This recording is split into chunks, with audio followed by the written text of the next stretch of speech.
Good afternoon and welcome. My name's Maureen Conway. I'm Vice President at the Aspen Institute and Executive Director of our Economic Opportunities Program. And I'm very delighted to welcome you to today's conversation on the future of work in the sharing economy. This event is in our Working in America series, and we are extremely grateful to the Ford Foundation, the Charles Stewart Mott Foundation, the Serna Foundation, and the Hitachi Foundation for their support of this conversation series. In the Working in America series, we take a look at the issues facing people trying to make a living in the U.S. economy. And we're particularly interested in the issues that are confronting low and moderate income working Americans. We've had conversations on a variety of issues in this series, on minimum wage, on business models that succeed by supporting good jobs, the challenge of childcare for working parents, and a variety of other issues. So if this is your first time at one of our events, I hope you check out our website about the issues we've been talking about. And we also should have brochures and some other materials on the information table right outside the door. So please take a look at those things. So in America today, most adults work for a living, but one of the challenges we face right now is that it's increasingly difficult for working people to earn a living. And we see this in the news all the time, reports of declining wages, more part-time and unstable employment, stagnant family incomes, growing income inequality, and concerns of an increasingly economically divided society. In today's conversation, we're going to discuss one of the trends that's driving change in how people think both about work and about what it means to make a living. The sharing economy calls into question both the nature of work and what it means to have a job, and it also poses new ways of thinking about what's needed for a good living. So do I need to own a car, or can I rent one from a neighbor? Do I want to go into an office every day, or maybe I can offer my editing skills or other skills through an online platform where I have more flexibility and control over my hours? These questions could also be, I can't afford a car, so maybe it's cheaper to rent one from a neighbor than from budget. Or they could be, I can't find a job, but maybe I can make some money offering editing services online. So how the technology platforms and other issues that are characteristic of sharing economy companies changes the nature of work and the opportunities we have as a society to influence these changes in order to build the kind of economic future that we want. That's the conversation that we're going to have today.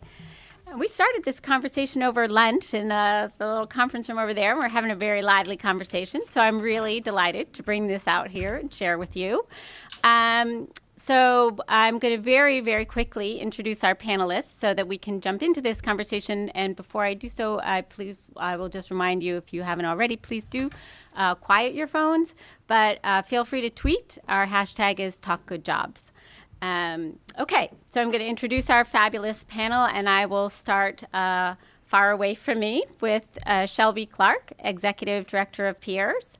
Next to Shelby is Stephen Strauss, visiting professor at the Woodrow Wilson School at Princeton. Next to Stephen is Sarah Kessler. They didn't sit in the order I wrote them down. Who's a reporter with Fast Company. And next to Sarah is Wingham Rowan, Director of Beyond Jobs. And we're very pleased to have with us here to moderate our discussion, Catherine Rampel, who's opinion writer with Washington Post. So, Catherine, I'll turn it over to you. Well, thanks very much for having me, and thank you all for coming. The first thing I wanted to ask of the audience, actually, which was suggested to me by, I think, Maureen, came up with this, just a show of hands. So how many people here have actually utilized one of these so-called sharing economy services, whether it's Uber or Airbnb? So it's like almost everyone here. How many people here have actually worked through one of those platforms? Okay. So I myself have somewhat conflicting feelings about the platforms themselves and their implications for the future of work and protections of workers and that sort of thing. Some of this comes from my own kind of linguistic distrust of the term sharing economy, in that if you're paying someone for a transaction, it's not really sharing.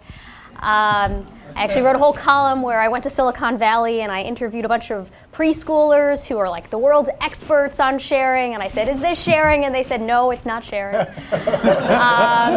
So, you know, it's a little bit Orwellian in a way. But that aside, I mean, there are some benefits, presumably, from being a participant in this labor force. You don't have to deal with a jerk boss. You can kind of, to some extent, set your own hours, although obviously that's subject to where the demand lies, in terms of like what hours you have to, drive. This is something we were talking about in the other room. You have some more flexibility. On the other hand, you don't have many of the protections that traditional employees have. You don't get benefits for the most part. You have much more volatility, presumably, in when your income is coming in and at what volume. And there are probably other ways in which you're exposed to risk that you may not realize going in because you're kind of going it alone, you're an entrepreneur or sharing economy workforce member or whatever you want to call it. But maybe you don't have the same insurance, you don't really understand all the regulatory issues that you might be up against, that sort of thing. So what we're going to focus on today is really about the workers and how this affects them. We could spend hours talking about the myriad other effects of these types of platforms on privacy, on the environment, whatever else. But let's start talking about that. So I want to start with Shelby.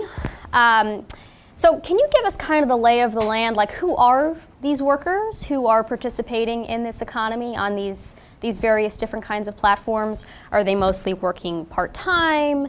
Are they kind of cobbling together work from different kinds of organizations? Are they doing it on the side, that sort of thing? So there aren't a lot of great stats. And I think things are also changing extremely rapidly. But what I can say, from my experience is before my position at Peers, I founded a peer-to-peer car sharing company called Relay Rides. Relay Rides allows you to rent a car from a neighbor. It's available in about 2,500 cities across the country. So our demographics were extremely diverse. We saw it was definitely, I think, like 35 was sort of the median age, but it spanned well into retirement age. And so there were a lot of reasons why people were drawn to earning money by letting somebody use their car. I think that's representative of the sector, where you have sort of probably concentration in the 20, 30 somethings, but it definitely spans up. In terms of how often and how people are engaging, I think for the most part, people are doing this on a part-time basis. They're using this for supplemental income. That supplemental income can be very important. They can still rely on that income, but a small and growing portion of people are doing this full time. I think that's been primarily pushed by the growth of Uber and Lyft, where you have a number of marketplaces where you can get consistent work that can easily become sort of a full-time salary. So there's a broad spectrum of people who are doing it, and the percentage of people that are doing it full-time is small but growing. So, Stephen, you recently wrote a piece about how the rise of these kinds of sharing economy platforms is driven by the collapse of the American dream. So it's a somewhat more skeptical view of the reasons why people go into these types of work. And the consequences for them. Could you talk a little bit about, more generally, what your concerns are? Okay. Apologies, being the academic, I'm going to start slightly up and then work down. Long-term trends in the U.S. economy post-World War II, deindustrialization, collapse of the manufacturing sector. New York City, 1948, was the largest manufacturing hub of the United States. A third of the workforce was in manufacturing. Major manufacturing hub that's now down to 3% of the workforce. So what's been going on across a broad swath of the economy, not just manufacturing, many service jobs, you've been seeing kind of a hollowing out at the middle in the sense that rising automation has made it possible to automate things that you just weren't able to do before. Also, large-scale offshoring. So you've seen a polarization of the workforce. For those of you more interested in this, David Orter and David Dorn at MIT have done a lot of really excellent work on this. So that's the big trend against which we're benchmarking the sharing economy. One more definitional point. We've been throwing out the word worker, at least for my own remarks. I'm addressing this to the idea of the median American worker. None of you qualify as a median American worker would be my strong bet. Median American worker is a high school graduate, possibly some college, and that may have been community college. Realize, I forget the exact number, but it's about 30% of the workforce actually has a college degree. Most people don't. So, all right, we've got these folks coming up against, let's take Uber as an example. You're somebody who is working, you're selling your services into the Uber marketplace. I don't think you're going to be in a really good position to bargain with Uber. First of all, I think a number of these markets have a tendency of becoming monopolies or oligopolies. I mean, think about it. How many ride-sharing applications are you going to have on your smartphone? It's going to be a market where there is, if you're a driver, you want to sell into the market where there are the most buyers. If you're buying a car, if you're looking to get a car for the day, you want to use the application that has the most drivers. So you've got an issue of monopoly. Another issue about these platforms, which again leads into that monopoly aspect, they're actually rather expensive to set up. I mean, if you're doing what Uber is doing, again, using them as an example, doing this in 200 cities worldwide, there's a reason they're raising $1 billion or so. This is a non-trivial investment. That tends to limit the number of competitors. It's a business where Uber has incredibly low marginal cost. There is effectively no marginal cost when you use that app from Uber's point of view. There's a cost to the driver, but there is no human being involved in all of this. And finally, Uber is collecting a ton of information. They're collecting information on everybody who's using the market. They're collecting information on all the people who are drivers. So this is what you're negotiating against as a driver. I don't think Uber is an evil organization, but I do think they're a profit maximizing organization. And let's pull this away from Uber, any of these marketplaces. They've got an incentive to try and pay the lowest cost they can to the providers and extract the highest price that they can from the sellers. That's just basic economics. So I don't think it's a soft and cuddly process, as I think Catherine was saying. I don't see this as the sharing economy. What I think has happened, and I think in some ways it's a very good trend, is we've lowered the transaction costs, we've lowered friction in the economy. It makes new transactions possible. That's all good. But recognize that, from the point of view of any individual driver or anyone who is selling into one of these marketplaces, they have very little negotiating power. Which provides a good transition to Sarah, who actually spent like a month earlier this year, kind of with your hand and your hand on many platforms. I don't know what the right metonym is. As a guinea pig. You were a guinea pig, essentially, on TaskRabbit and a bunch of other platforms, right? So I was wondering if you could tell us a little bit about what your experience was like, and did you feel like you had no negotiating power? Were you able to cobble together a living? Sure. So I cover technology companies, and so for several years I had been hearing this narrative from startups in the sharing economy about this new kind of employment, and a lot of times this was pitched as like a solution to our economic problems. For instance, like when the government shut down, there were articles that were like, "Oh, you're furloughed? Try working in the sharing economy." And basically the promise was that, one CEO said there's no longer an excuse for anyone to be unemployed because just sign up for one of these platforms and the jobs will come to you. You'll not only have all these opportunities, but you can choose which ones you do. So maybe you want to do something that you love, and that's an option. And you can choose when you want to do it. If you don't want to work on Friday at 3, you don't have to. So this sounded pretty good.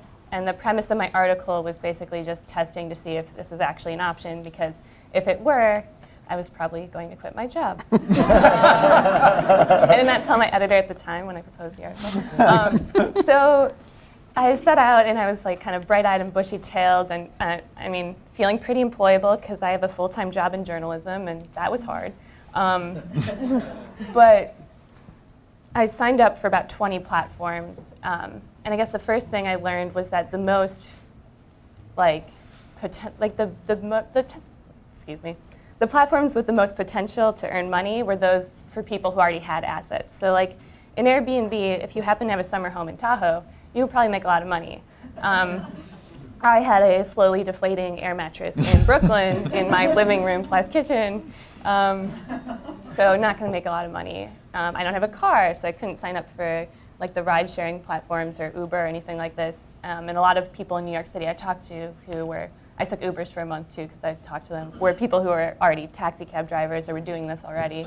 So that left me with, I signed up to clean homes, I signed up to babysit dogs, I signed up to be a virtual personal assistant, I made a menu of what I could cook you in your home, just all of these things, and kind of sat back and waited for my overqualifications to pay off, and nobody wanted to hire me because you have to get admittance to some of these platforms.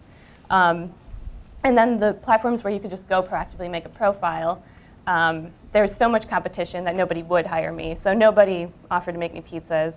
I was going to host a gift wrapping seminar in New York around Christmas. I'm like really good at gift wrapping. Promise. And no one signed up. I offered my editing services. Again, like I'm pretty qualified to do that on a platform called Fiverr. And I searched for the title of my gig, they call it. And there were 4,000, something like 4,000 similarly titled things. I couldn't even find mine. So it was really hard to get work. That left me with TaskRabbit, basically, which at the time worked. People post jobs. It could be anything. And then everybody bids on, like, hey, I'll do that. I'm qualified for this reason, and I'll do it for $30. And I quickly learned that was just a race to the bottom. Like, you didn't choose. I would watch this platform fill up with jobs and then watch them disappear just as quickly because it was so competitive. So I'd spend hours just being like, hey, I have a journalism degree, I'm awesome, you should hire me, to get one job and then show up and maybe it lasts 2 hours and you said you do it for $20 and that was great, but maybe it lasts 5 hours and now you're getting paid nothing and you can't really do anything about that. Maybe TaskRabbit sends you to the wrong address, which happened once, and maybe it's in another borough of Brooklyn. Maybe it's raining, and maybe it's really cold. But like, that's your problem. That's not their problem. You still have to go back and do the job, and you've lost those 3 hours of your day. And so, there are a lot of good things that come with this, I think, but as like the current, narrative. It's not a magic bullet. Of like, hey, this is how we're going to solve people who not having enough employment. I'm not sure how viable it is in its current form. Okay. So Wingham joins us from the UK, where he's been working on sort of some of the policy side of this, and how do you deal with this instability and lack of work and lack of protections that we've sort of been touching on here with workers. And I'm wondering if you could talk about what your organization does and what sort of generally about your approach. Like, do you mostly focus on sort of coaching workers? Do you mostly focus on lobbying about better regulations? What's sort of the best way to tackle some of these questions? Well, I had my first book about the sharing economy published in '97, so put me down as an enthusiast. My work is about a very different approach to this part of the economy. It's about what happens when government bodies use their leverage in the way they use their leverage to make the jobs market run as smoothly as possible. What happens if they did that, if they went beyond jobs and did that with the sharing economy, with irregular work, with all the kind of ad hoc transactions that Sarah's talking about? Well, one of the things that could happen is you could have a much deeper market, much wider market, because one of the problems that we've already talked about on this panel is the silos. You go from Uber to Airbnb to walkmydog.com to TaskRabbit. But actually, maybe the issue for me is I'm willing to do all sorts of work. What I need is data. And I've just jotted down 3 quotes from my fellow panelists. Shelby said, well, there's not a lot of great stats about this world. Stephen said, well, Uber is collecting an awful lot of data. And Sarah was saying about waiting to be hired. Data is a key point here. We're in the era of big data everywhere except the sharing economy. What Sarah needed, I suggest, is something that said, look, this is where you live. You're willing to travel up to 5 miles from home. You should be doing dog walking on Monday mornings if you want to maximize your income. You should be doing luggage hire over the weekends. You should be doing cleaning on Fridays, because that's how your local market works, and this is what you could be earning, and this is what the utilization rate is. In other words, if you're trying to sell 10 hours, you can only expect to sell 4. This is the kind of data that's absolutely lacking in the current model, and that's just one of the problems with the current model. So beyondjobs.com is a kind of laboratory. The British government has funded some pretty whizzo technology that could be the basis for this kind of platform for much wider, deeper, more informed, low overhead markets in the sharing economy. And the issue now for us is how you get the big demand that these advanced markets need in any area to get off the ground. So there's market making involved. When you go beyond the kind of listing site model, you're into a whole set of market making issues. And this is true of all sorts of advanced markets, not just in irregular work sharing economy. So that's what we do. And yeah, what I'd say about the sharing economy is what you're seeing now is just an inkling of what's possible. But government bodies are the sleeping giants here. When they wake up to this kind of transaction, when they realize that going on spending billions on job creation may not be the best approach to the problems of automation and so on that Stephen identified, that's when this space is going to get really, really interesting and potent for a lot of workers. So, Stephen, I asked you about this in the other room, but I wanted to talk about it on our platform as well.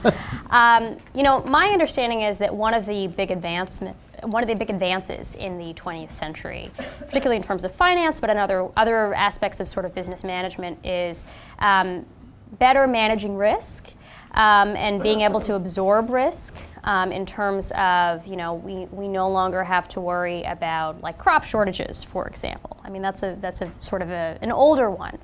But in other ways, you think about companies being better at managing data and figuring out how to absorb the blows of the business cycle, for example, or sort of lumpy demand in general. And it feels like with the advent of these kinds of platforms, we're kind of seeing the reverse happening, that more of the risk is being absorbed by individuals, by, we can call them entrepreneurs who have always taken on risk, but there are many more of them, and they have much less coaching, I would say, or much less background in entrepreneurship. And I'm wondering if you could talk a little bit about that. I mean, are we seeing kind of a reversal of the pattern of sort of distributing risk over larger bodies of companies, of investors, of whatever, and more on individuals who have to lay out the expenses for a car if they're going to participate on one of these ride-sharing services? As you were saying, you didn't have a car, so you didn't already have the assets, so people are buying these assets. Of figuring out how to manage their time and that sort of thing. Bottom line answer, I would say yes. I mean, if you're a corporation, in one sense, this is actually, I would argue, part of a larger trend. That, if you think about corporations and financial institutions through the 20th century and into the 21st century, they've been all about how do we manage our risks and how do we figure out how to transfer our risk onto someone else. So very much there is a model evolving here of corporations looking to shift risk out onto the workers. And I'm not sure if you want to describe this as part of the sharing economy or not, but a disturbing trend, at least to me, is you've seen a number of bigger corporations choosing to go with scale without mass, that they've been using services to hire people on a part-time basis to do work. Amazon, for example, has been very notable that the people who work in the Amazon warehouses are very often contract employees. And you can think of that as being a bit like the sharing economy. This is great from Amazon's point of view. You don't have to worry about, oh, we're slow this week. Well, we can't lay people off because that has all, in the old economy, you don't lay off your workers just because things are slow on a Friday. You may be able to try and schedule around it, but by and large, you absorb it as the company. In the new economy where everybody is, or not everybody, where an increasing chunk of the workers are contract employees. Or other just-in-time workers. Yep, or other just-in-time workers.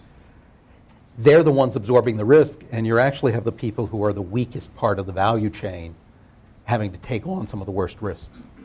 So I wanted to talk a little bit more about regulatory issues with regard to this space.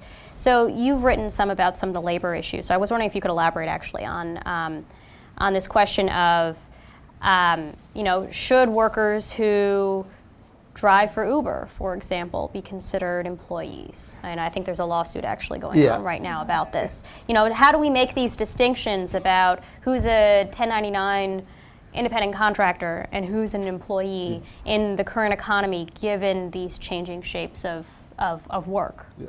Well, one caveat. I'm a member of Bar Association in no state of the United States or no country in the world. So I'm going to give you more sort of an economist answer. Currently you would define a contractor, you're a contractor, this is the IRS quasi-definition, if your employer only is interested in the result and he does not control what you do or how you do it. Now, frankly, that's the theory. In practice, the IRS has not really, at least from what I could tell, aggressively enforced it or had to enforce it. The market has kind of functioned on its own. I would argue that one of the regulations that we probably are going to want to start thinking about is starting to impose on these companies that, if people, what's the expression, if it walks like a duck and it talks like a duck and it quacks like a duck, it's a duck. And, if you're somebody who's running a ride-sharing platform and you're specifying to people your car must meet these criteria, you will work these hours because that's when we've got business. If you refuse to take rides when we tell you to, we're going to kick you out of the platform. You're starting to make people look like an employee. So at least in terms of where I could see regulations going, and I think would be helpful, would be coming up with better definitions here. And no, I don't think companies should be able to arbitrage the workforce, transfer all the risk onto employees. If somebody's worked for you for 6 months, how do I put it? If somebody has worked as a contractor for 6 months in a warehouse, at that point I think you probably should just call them an employee. And whatever the laws are that are in place. But then you might have to pay them benefits. Yeah, but I don't think the quote sharing economy, I think there's a very positive element to the sharing economy. Anything which reduces transaction costs, I think generally is a good thing. And there is an element to the sharing economy that is a very real platform for simply tremendously reducing transaction costs. Look, I'm a very active user of Uber in Princeton, New Jersey. I don't happen to have a car with me at the university. And it is my method for getting around when I have to get outside the town. Don't criticize them because they'll look up your data. Yeah, really. I used to use them. What you say, particularly if you're not in a bar association. So I think lowering transaction costs are good when this arbitrage is simply we're ignoring existing taxes, workforce rules, et cetera, that were passed for good and legitimate reasons. Well, that's not an arbitrage. You're basically taking us back to the early 20th century. And, in a sense, some of this is becoming back to the future of, some of these companies, well, for example, TaskRabbit and these other things, it's like, yes, workers used to bid for jobs back in the early 20th century, and then people said, no, wait a minute, we need rules on this. We can't have the least knowledgeable group of people negotiating against major corporations without somebody putting a bit of a floor in.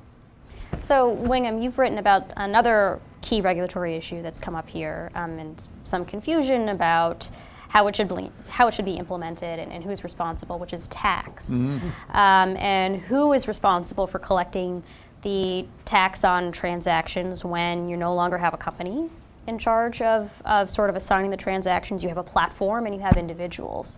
So how do we best deal with the burdens that tax collection, frankly, imposes? Yeah, most of the current platforms, I think Shelby will agree, tend to say in their small print when you sign up, you are responsible for your own tax affairs. And there's a lot of evidence to suggest that people skim through that bit and move on.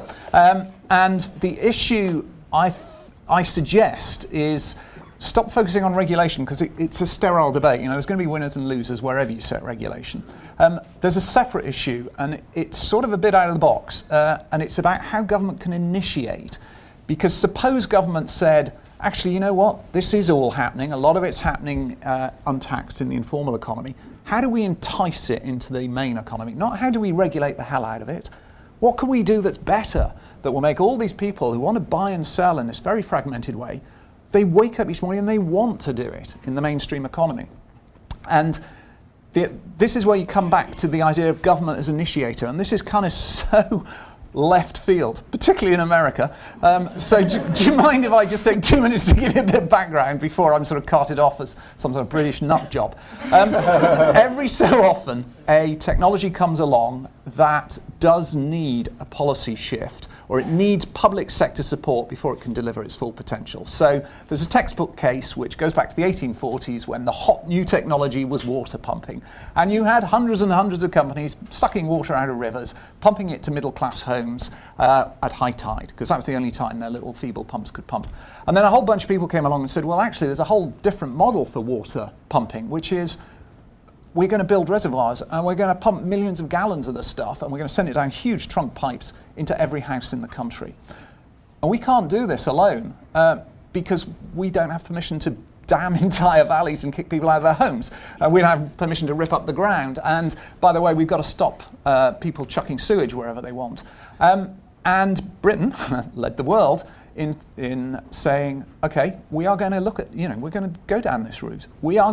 So this wasn't about the government saying, what can we give the existing little water companies to let them do their job better? It's about government saying, what could this technology deliver, and what levers do we have that can pull it, that can make it happen? And Britain had public water supply long before the rest of the world.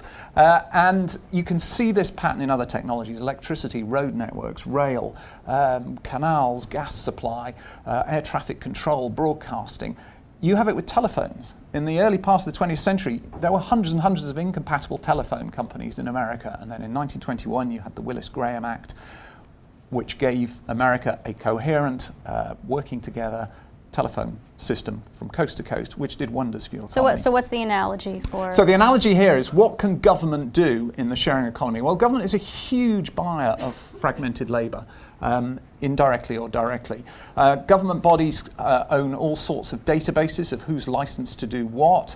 There's a lot of good press, and deservedly so, for Airbnb's verified ID service, which uses your Facebook friends and so on to establish you are who you say you are. Well, actually, government already does that. It's called the passport system. So that is the highest authority in the land for establishing our identity.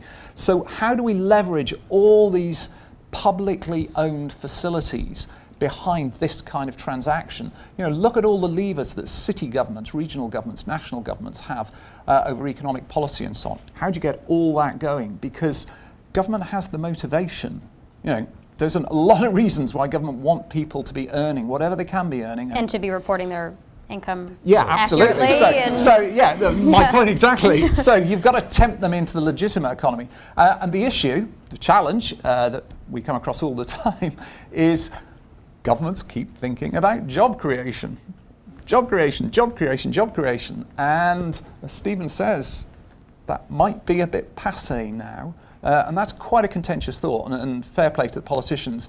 You can see why they have to keep hammering that route. But actually, maybe we're now waiting for the first wave of politicians or city leaders who say, you know what, the sharing economy, irregular work, people getting whatever opportunities they can is here to stay.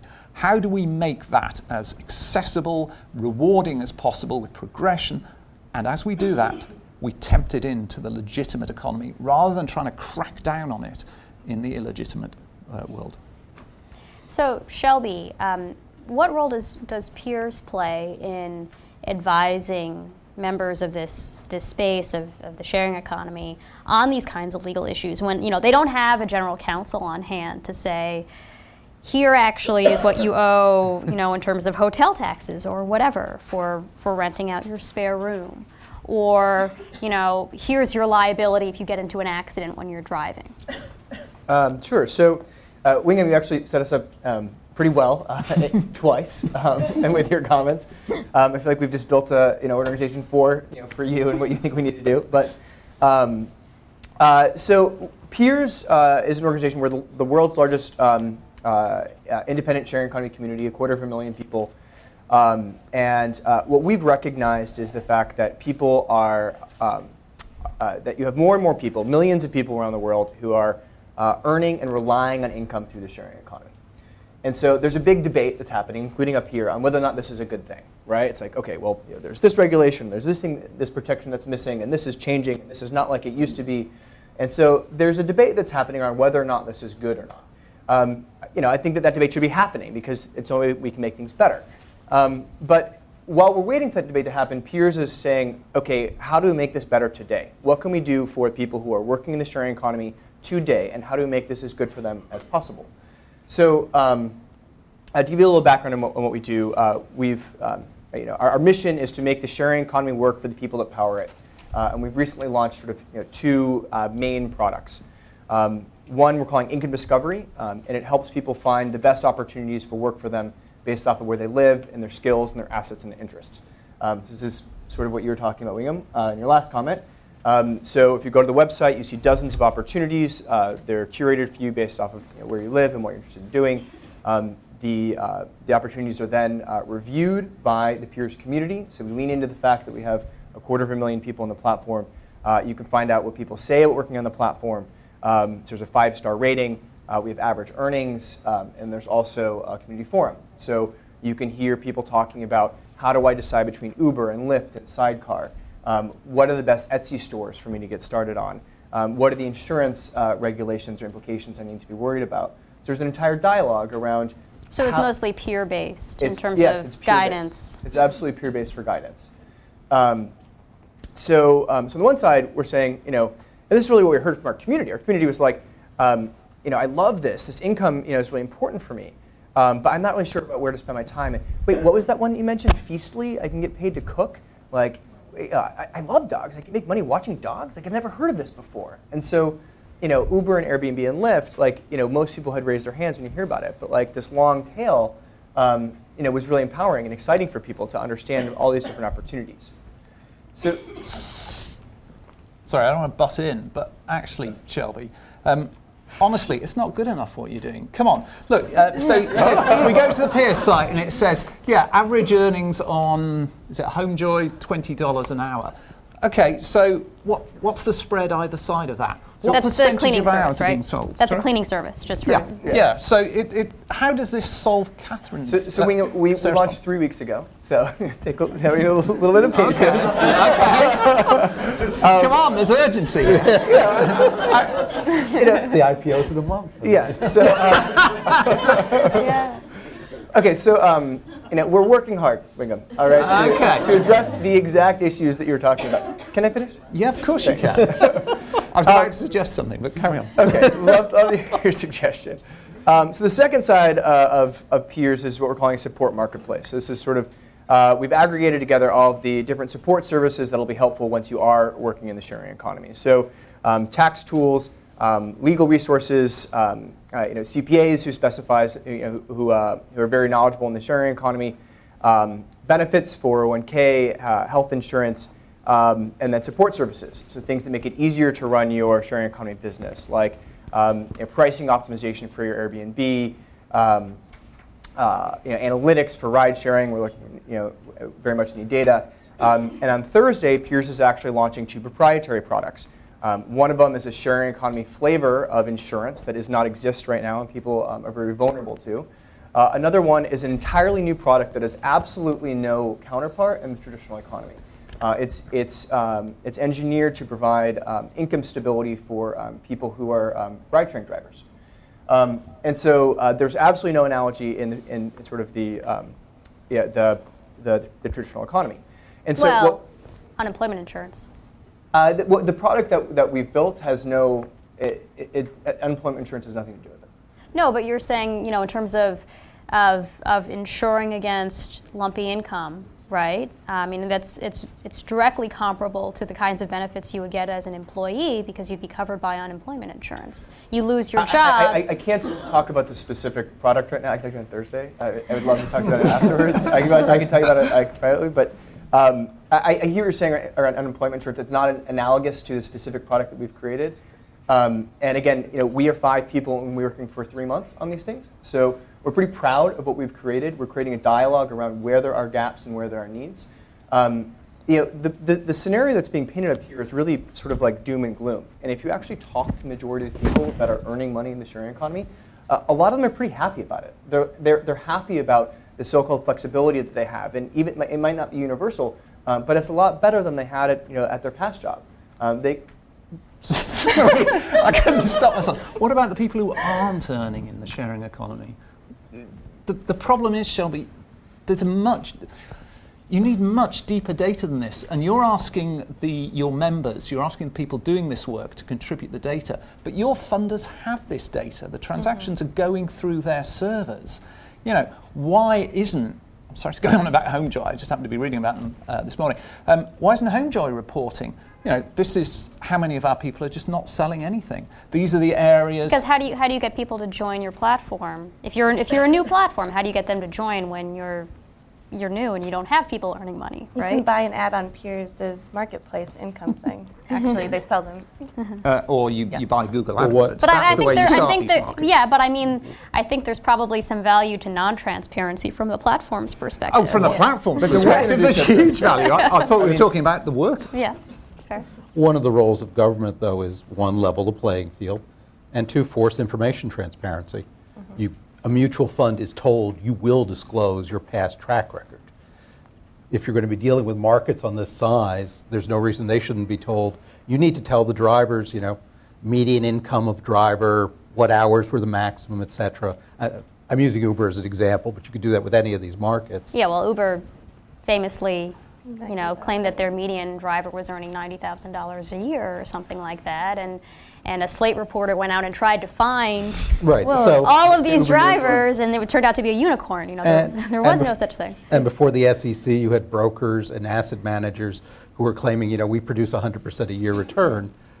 And that's why the government stepped in and said, no, we're going to have a level playing field here, and we're going to have information transparency. So I'm not saying that these things are very important. I hope that we do see more transparency from the platforms. I do hope that we see transparency, additional transparency, from the government and proper regulations from the government. I think there are three distinct entities that can produce the change that we all want to see: the government, the individual platforms themselves, and third parties like Piers or like other, any of the other companies that are creating products and services for the sharing economy. So my perspective is the way that we're going to see, people are working on these platforms today. We have needs today. How long is it going to take for these things to happen? It's not going to happen overnight, but we can create products overnight, and we are. So I wanted to transition away from some of this stuff, as lively as this conversation has been, about some other ways in which we can think about ways that data might be helpful to workers who are entering this space. So Sarah, you had talked about how you tried whatever it was, like 20 different platforms and many different, that utilized many different skills of yours, or didn't use many different skills of yours, depending on whether you actually got any customers to bite. In terms of workforce development, in training, education, when we're thinking about how we should be educating workers and nudging them in terms of getting different kinds of skills. How does this sharing economy play into that? I mean, should we be expecting that workers are going to have to know how to do like 10 different things decently well, like gift wrapping and cooking and dog walking? I mean, some of them may not require a lot of training, like dog walking, but cooking presumably does. So how do we think about policies that will support workers in obtaining the human capital that's necessary to subsist in this kind of economy? I think separating kind of the online and offline as two different things is kind of a mistake. I think that this plays into what already exists, and you're not going to, like, if you need to build a skill for something that you would do to get a job in person, you're going to need to build a skill to do something that you would online. But where I think this is actually helpful is that it can help you find opportunities to build a skill. So I ran into a lot of people, though I interviewed about like 24 people who were doing this for longer than I were and trying to make a living or trying to do something. And I ran into very few who were successfully meeting their income goals. But I did run into some who felt like it was helping them build their resume.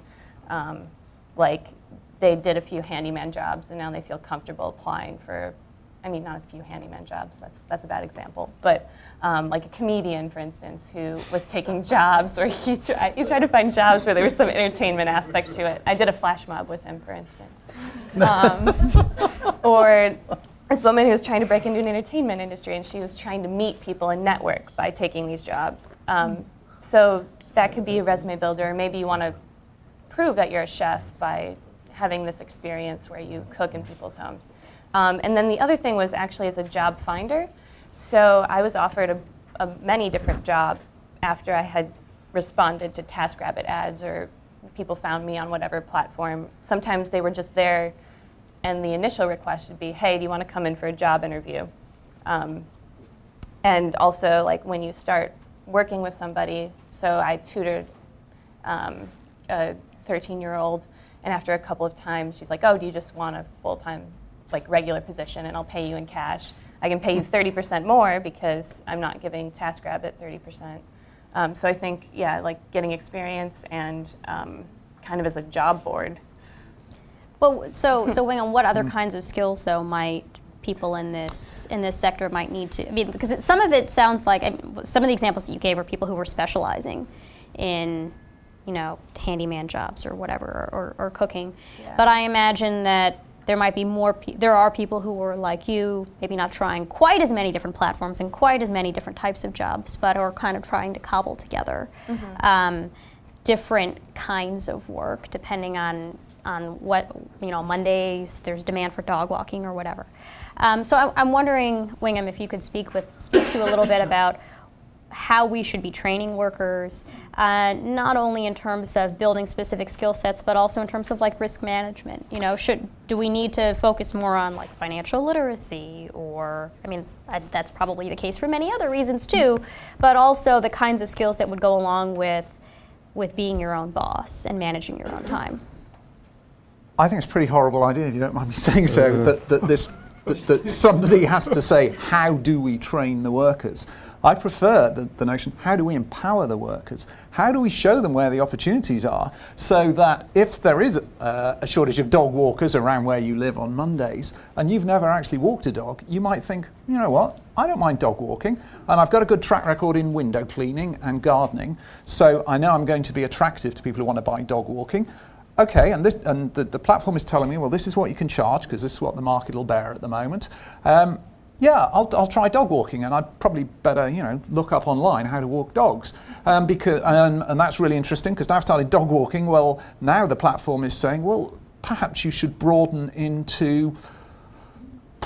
I'm sorry, I'm trying to think of an extension of dog walking, but my mind's dog grooming. Dog grooming. Because and when you've started dog grooming, well, actually maybe there's a market for home hair cutting that's not being very well served where you. I'm sorry. There's a startup for that, actually. I don't doubt it. I have no doubt somebody somewhere is working on how to be the Uber of dog grooming as we speak. And that's part of the problem, because if you actually want to work in this market, you need data, and and your currency is reliability.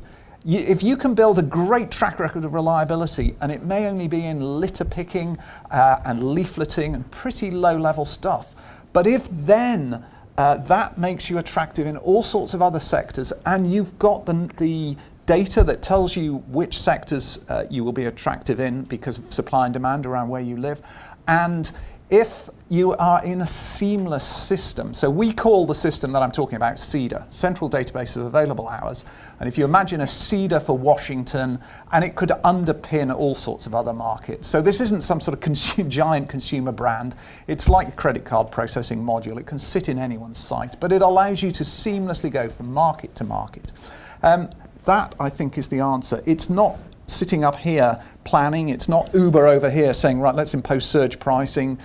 It's how do you give people the tools they need in as low overhead, safe, empowered, informed environment as possible, and then who knows what's going to happen. But that's how capitalism is supposed to work. But you don't think there's any additional, like, specific, it's just give the workers the data and they'll be able to.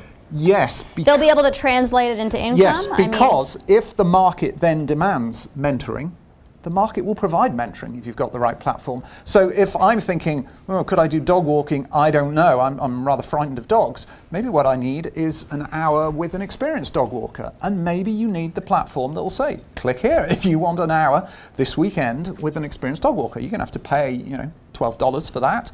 But that's part of your ongoing training for which you're now taking responsibility, because we, the platform, are already showing you that you could be earning an extra $50 a week if you were doing dog walking, because the times you're available in the locale you want to work and the terms under which you'll take bookings tells us dog walking could be big for you for the next few weeks at least.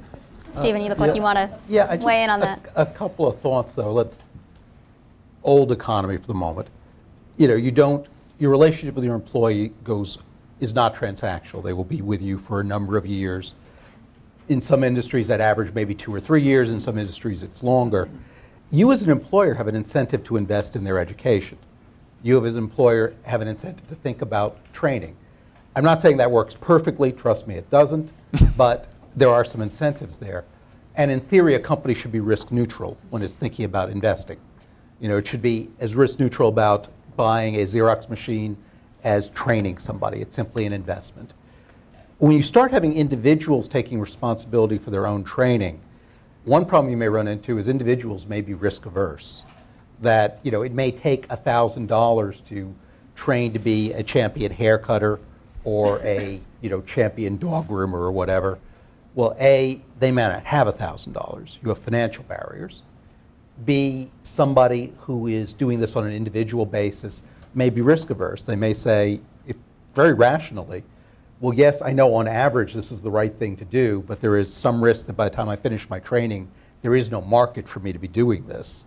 So it has a lot of issues. So Maureen started this conversation by talking about how this plays into the broader trends in inequality. And Stephen, I was wondering if you could speak to that. I mean, there are ways in which if people are out of work and they need work, this gives them an opportunity to earn more income. But do you see that? How do you? I guess what is the interplay between the rise of these kinds of sectors and inequality? This is pure speculation. There is no econometric model behind what I'm about to say. Let me just be very transparent. I would say neutral to net positive. I mean, I think the bigger long-term trends are what I described as the hollowing out at the middle, the loss of those mid-skill, mid-career jobs.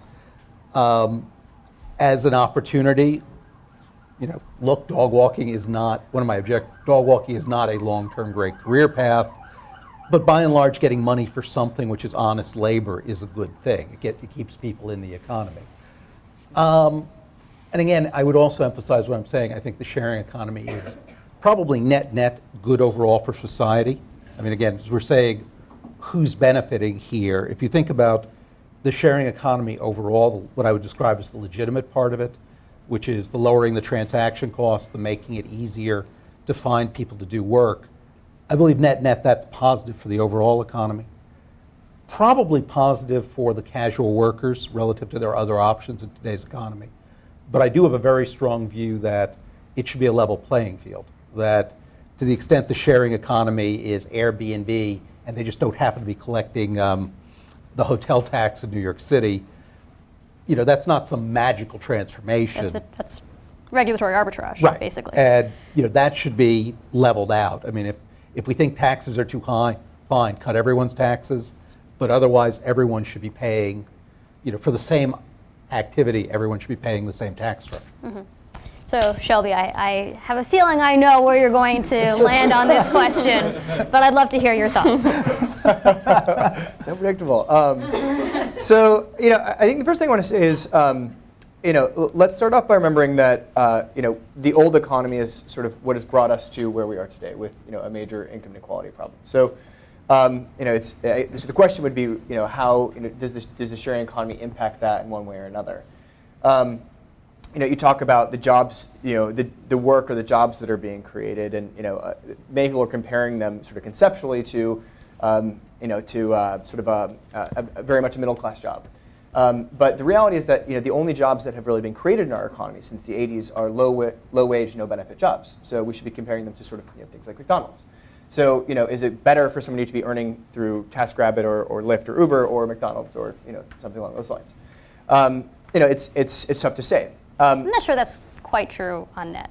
Okay. I mean, we've created lots of very high-income jobs too. It's the middle jobs that are kind of going away. polarization. Okay, the polarization. All right. So in terms of thinking about the impact on the overall economy, I think about. So I have no scientific data to back this up. I'd love to. I feel like there are a lot of disclaimers along those lines. Sorry. But if I think conceptually about what happens to a dollar. So let's think about a dollar that you spend at Hyatt compared to a dollar that's spent at Airbnb. So how is that dollar distributed? And my completely uneconomically supported view is that the dollar spent at Airbnb is going to be distributed far, much further, much wider.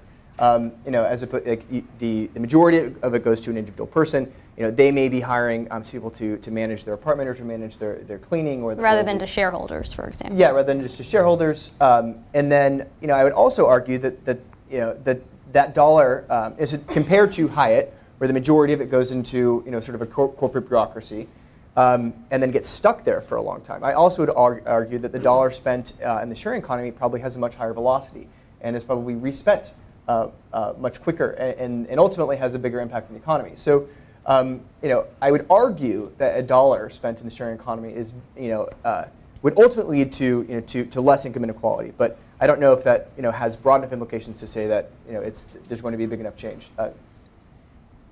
Did you want to? You look like you wanted to. Well, yeah. One comment I'd make about Airbnb in New York. Hotels in New York City are fairly heavily unionized. So one of the arbitrages here is you're substituting, somebody else doing the housekeeping who's probably not getting a union wage for a union worker. That assumes the market is static, though, and it might be that Airbnb has grown the market. Oh, quite possibly. Although that actually, from New York City's point of view, we could be here all night. That is another set of issues because we have a fixed amount of real estate in New York. So growing the market has meant apartments which were supposed to be out there for actual rental, long-term rental, being flipped into the hotel market. Yeah. That we could be here for the rest of the day. I mean, one thing that I have been thinking about is as these platforms grow, there are major network effects. You talked about this some in your initial remarks.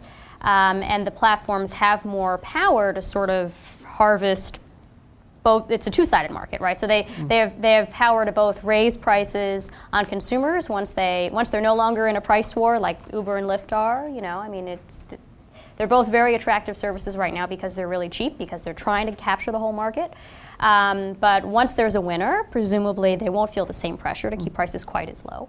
And then they can also harvest the supplier side of the market, right? Yeah. That they can, and we've actually already seen that in the case of the ride-sharing wars, where, like in LA, I think they cut UberX fees by something like 20%. And I was wondering if you could talk a little bit more about, Stephen, about that sort of power imbalance and going forward. As we see some of these battles over which is the dominant platform in all of, whether it's sort of sharing your apartment, and Airbnb seems to have won that, although they're still home away and that kind of thing. And some of these other areas, ride sharing. So there are pop-up restaurants now. What are the implications for workers going forward as the platforms sort of get more settled? Yeah. To the extent it's a market where the platform tends to be winner take all, and I actually think the rideshare platforms like Uber, Lyft will tend towards that direction. I think that's going to be very bad for the workers because they've got a homogenized product. It's not really that differentiated who picks you up in the morning if you're going somewhere. You've got a company which will have a massive amount of information. And I am not a Marxist economist, but there's that expression, the reserve army of the unemployed. And in rideshare, that's sort of classic. Most Americans do have a car. New York City is a little bit unusual that way, but outside of New York, most people have a car. It can easily become a race to the bottom. Other markets, I think, will be less susceptible to that, I should note. I mean, we talked about this a little bit before, but, your example on tutoring. That's a situation where you've got somebody who's working with your child. if you're happy with that relationship and you're happy with the person, you're probably going to go back to that person. You know, it's more of a relationship where I see it harder to commoditize.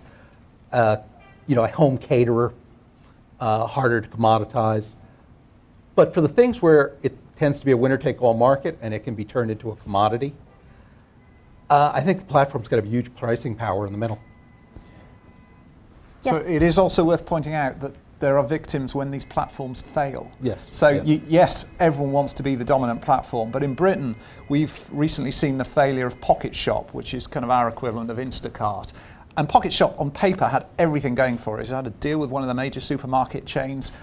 If you were trying to do this kind of work, you would have signed up for Pocket Shop, and you might have done a lot of diligent bookings to build a good track record, and then they just died overnight. Whipcar, which was our equivalent of the peer-to-peer car rental, did the same. There's a lot of collateral damage borne by the workers because that's your trading. They own your trading record, your relationships, your hopes of future transactions, and they can just evaporate overnight. Well, sure, but I mean, Shelby. you know, what happened in 2008? I mean, a lot of people lost their jobs, right? So, like, you know, if you have somebody who has a portfolio of income streams through a number of these sharing economy platforms, I'd argue it's far more resilient than relying on a single company. You can also be laid off. You can, but if you had some sort of official platform that was available to all these markets to underpin, then it wouldn't matter if they evaporated because the trading record belongs to the reputation. Sorry? You're talking about the reputation. Yeah, I think it's a great idea. Yeah. Oh, really? Oh, okay. I've been agreeing with everything you're saying about it. Sorry, my brain's just started fizzing. Okay.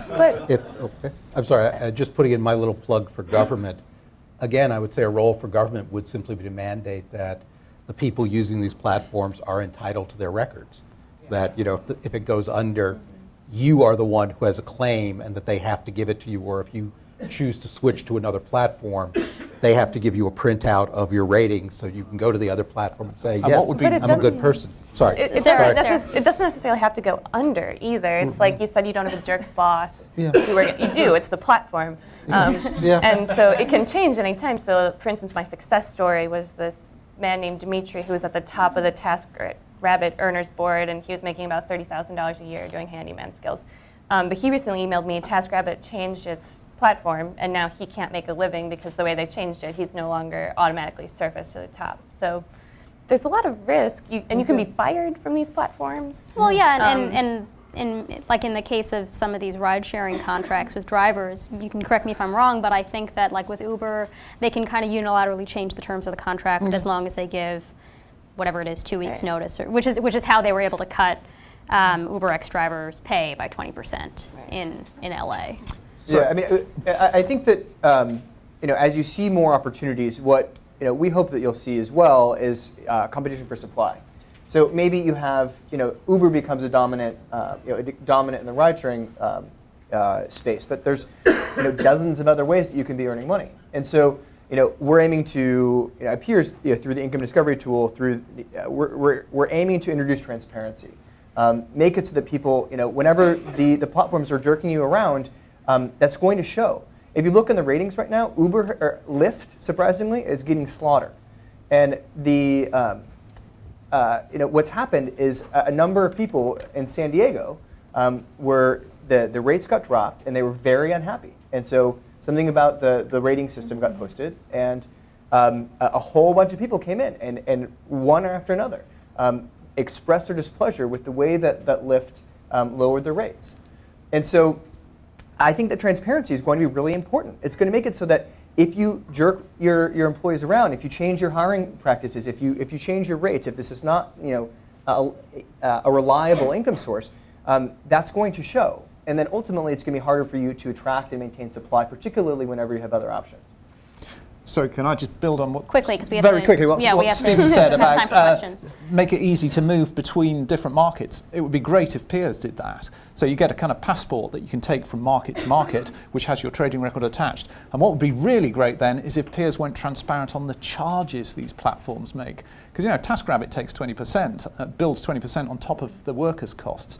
Maybe someone else would do it for 10%. And if you could make it easy to migrate to that second market, then you really are empowering the workers.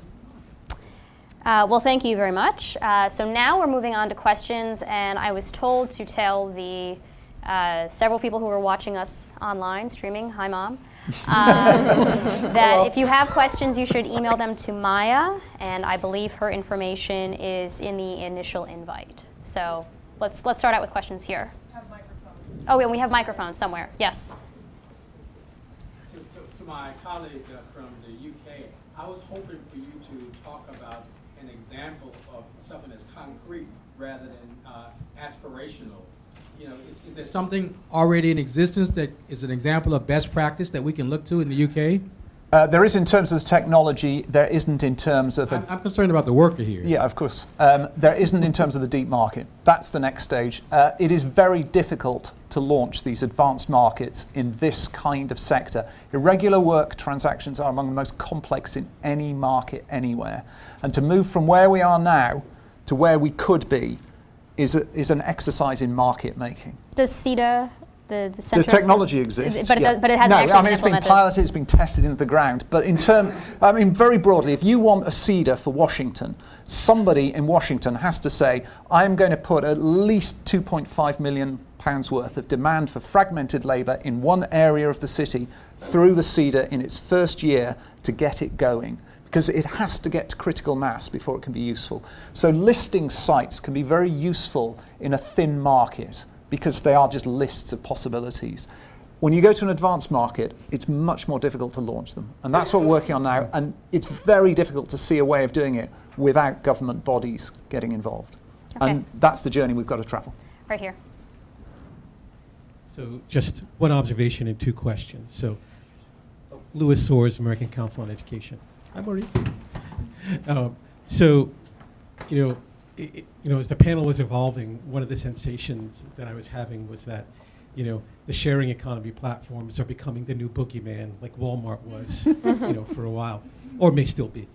But so the questions are, if the unit of production is now moving away from a job to a project, at what threshold do we get to a place where local economic policy local regulatory policy does something about it, national does?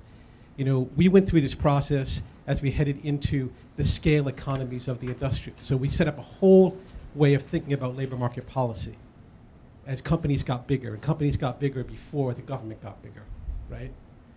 So are we at that point with this economy? Have we moved production to a point where more and more of it is going to be projects and not jobs, that you need regulatory action at multiple levels? Is it scaled? Is it local first?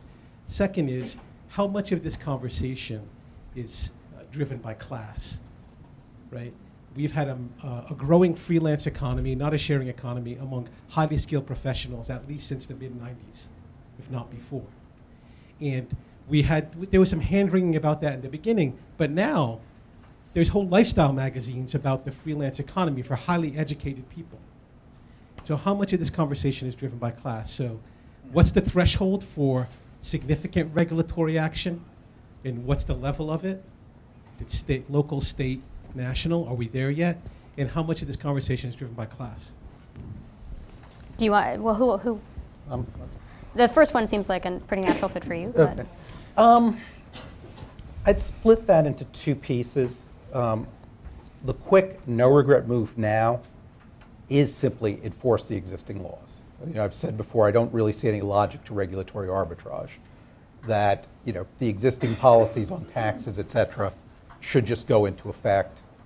The longer-term question, in my mind, is not so much the Ubers or Airbnb.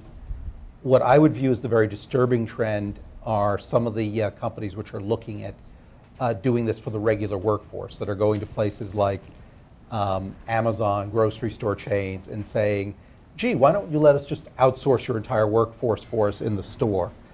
And if that starts happening on a large scale, I think that triggers a lot of regulatory issues about making sure people get benefits, making sure that we understand what we're transitioning into. And there have been some major lawsuits. Yes. FedEx, I think, Yeah, was dealing excuse with me, this. and I suspect also there will be lots of lawsuits. Yeah. Anybody want to take on the class issue? Yeah, sure. So, by 2015, millennials will make up the majority of the workforce. and they work very differently. They really appreciate flexibility, and they're much more likely to become a freelancer. You brought up the growing number of freelancers. A third of the U.S. workforce right now is a freelancer, identifies as a freelancer. Over 50 million people, 50 million Americans are freelancers. And so, I think that most of the opportunities we talked about today, are relatively low skill. But there are a proliferation of new opportunities that are coming up, every day. And so I think that we will continue to see more opportunities that will go up the value chain. And also, I think that some of these opportunities enable more of different types of freelancing. So, for example, let's say you're a graphic designer or you're an engineer. So you are somebody that's well educated. You have a relatively high paying job. But as you sort of have lulls or gaps, or if you have a slow season for depending on what your freelancing work is, a lot of people are using the sharing economy as ways to fill in the gaps. So before, if you're an actor, for example, you used to get jobs waiting tables between gigs. Now you can drive for Uber for a month, and then you move into a gig, and then pick it back up again, whatever the combination is. But we're seeing a broad trend of a growth in freelancing, and I think that access to income through the sharing economy is going to make that an easier transition for people. Right here. So I spent several months in Rwanda this year, and it was really shocking to me. It was really remarkable to me that more than 50% of all the economic activity in Rwanda, and I think this is true for many other African countries, is in the informal economy. And people don't choose to be a part of the sharing economy so much as by necessity they cobble together bits of work in order to make a living. And I don't know if there are any Rwandans here today, but they probably would be laughing at our conversation because they've been doing this much longer than we have.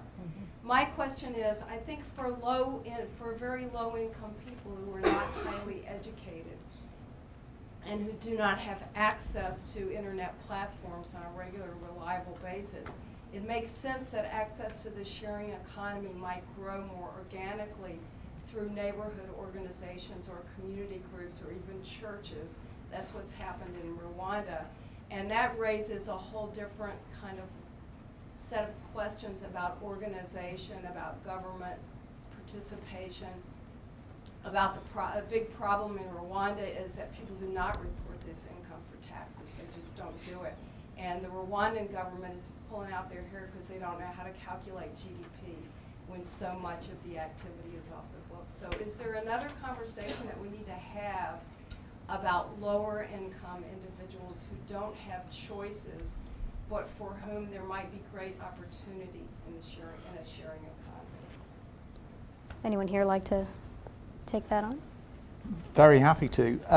The issue is that I think it's fair to say, in an urbanized society, these transactions are phenomenally complex, because it's not about your friend who knows someone who, for instance, is willing to look after your animals for the day.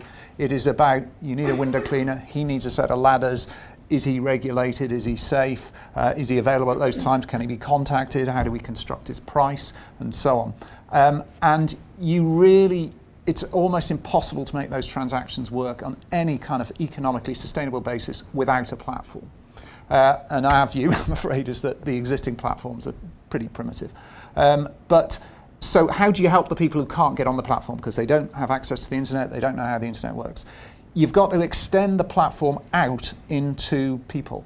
So let's take a deprived area of Washington. You need, let's call them mentors, peer-to-peer supporters, whatever you want to call them, and you can marshal them through the platform because they've got to know how it works. And if a low-income individual is told, you're going to get 10 one-hour slots at a time that suits you, at a place that suits you, with one of these mentors, and they've been funded by government, by charity, however, and they will help you. They will assist you onto a platform for these kind of transactions. They will identify where your opportunities are. They'll come along on your first booking. They'll show you how the internet works. And they'll be doing that under supervision, and there'll be sort of pro forma report that they do at the end of each of these sessions. that has been piloted in London through a CEDA type platform. That can be a very cost-effective way of doing this kind of thing. But you can't take the platform away because these transactions are just so complex when you drill down into what's actually going on with these arrangements. And that's doubly so if you're going to bring them into the legitimate economy. Back. Hi. I'm not sure if it's on or not, but I guess the positives I see about this are that a lot of these markets are for personal services that can't be offshored, so they're creating jobs here, potentially saving tens of thousands of dollars in student debt because you really don't need a college education to walk dogs. So I'm just trying to figure out, though, beyond that, where the positives are. I mean, from a consumer perspective, it's nice and convenient to be able to get a ride whenever you want one, but how does odd jobs as a career work for economic security of the workers? I work with AARP and wonder, about retirement security as well when people get older and maybe can't walk dogs anymore. Sarah talked about a race to the bottom just within the areas where she was offering her services. It seems to me that these markets also have the capacity to drag down the mainstream economy in a race to the bottom, like with taxi drivers or hotel housekeepers or whatever. I worry about those folks.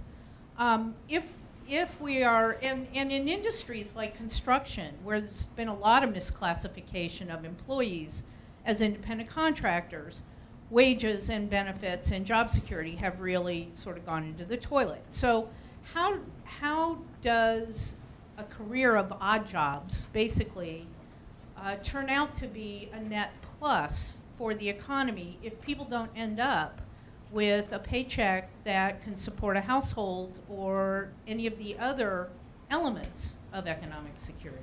Shelby, this seems like like a tailor-made question for you. Well, I mean, I think the first step is sort of moving away from thinking about these as odd jobs, and we're thinking about it as work, and trying to figure out what are the things that people need in order to be successful.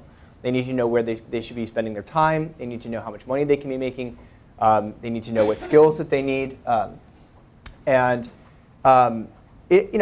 think that there's certainly this isn't a panacea. It's not going to solve all problems, but so. Over the summer, whenever we were sort of relaunching Peers and deciding what it is we wanted to build, we did a lot of focus groups. We spoke to a lot of people within our community, a lot of people out of our community. The single most interesting focus group that we did was with job seekers in Chicago. It was unemployed people.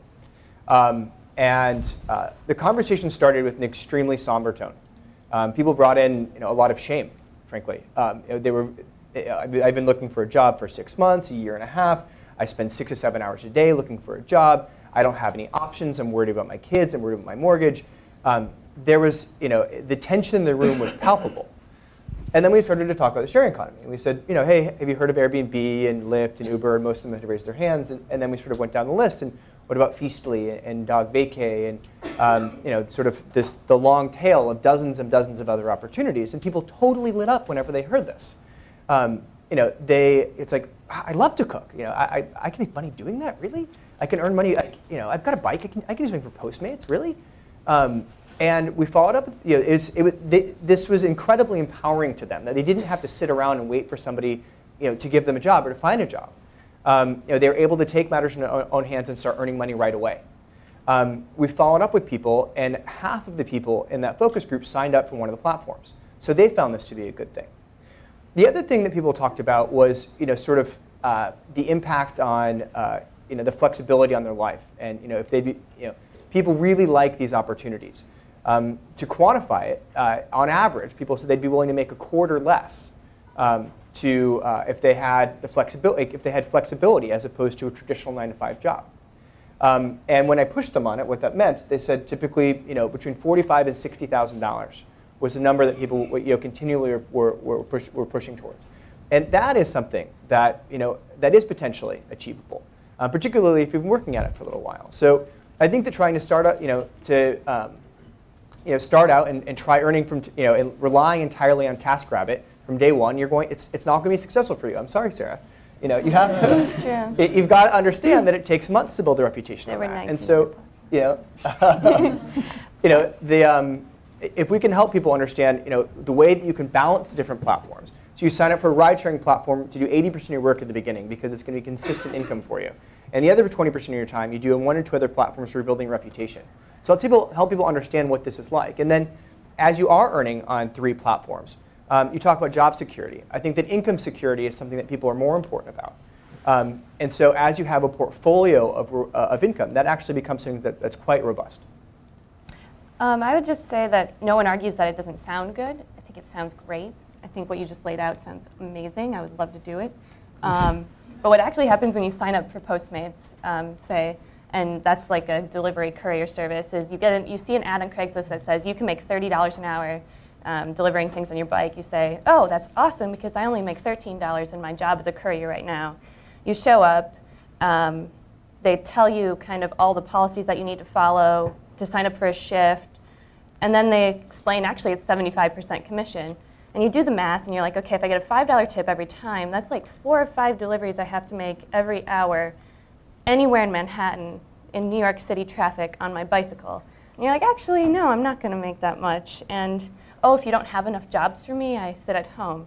And, oh, that flexibility, like, actually, it's whenever there's a job available, you should take it right now. And that might be, when you're eating dinner. And you'd rather work at noon, but you have to work when you would be eating dinner with your kids. So I think just like when this comes against reality, there's a lot of other negotiations than the idea. And maybe there's like a different narrative of like where this fits in for people. That's not necessarily that it's their number one choice or that it's their full-time income. Okay, so we have time for one more question. Well, one second. We'll just wait for the mic. So one of the coolest kind of applicable uses of the sharing economy that folks have talked about and that I'm most excited about. Can't hear you. Sorry. It is on. Sorry. I'll hold it up closer. Is the ability to use the sharing economy to do work that you may be otherwise unqualified to do because of a licensing requirement or because of like an arbitrary barrier to employment that lots of folks haven't had time or the resources to be able to address, but not because they don't lack the ability to actually do that job.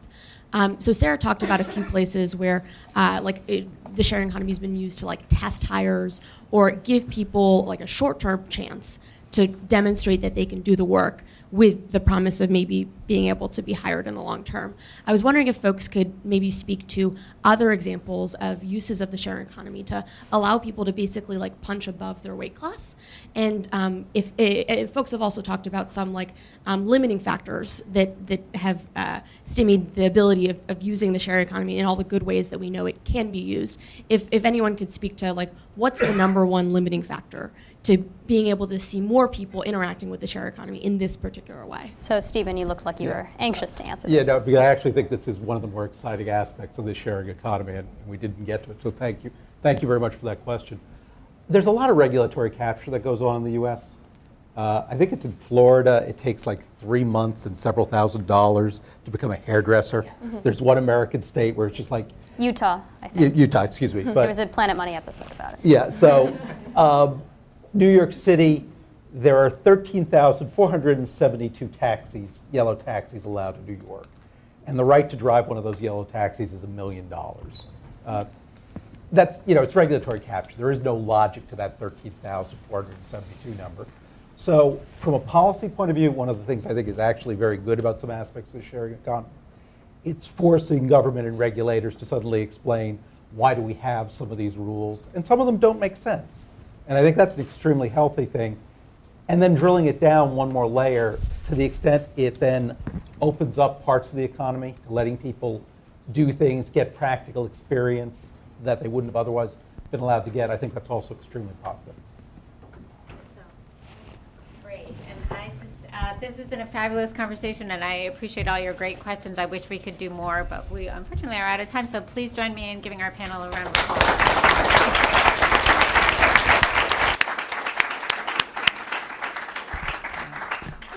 and hope you have a great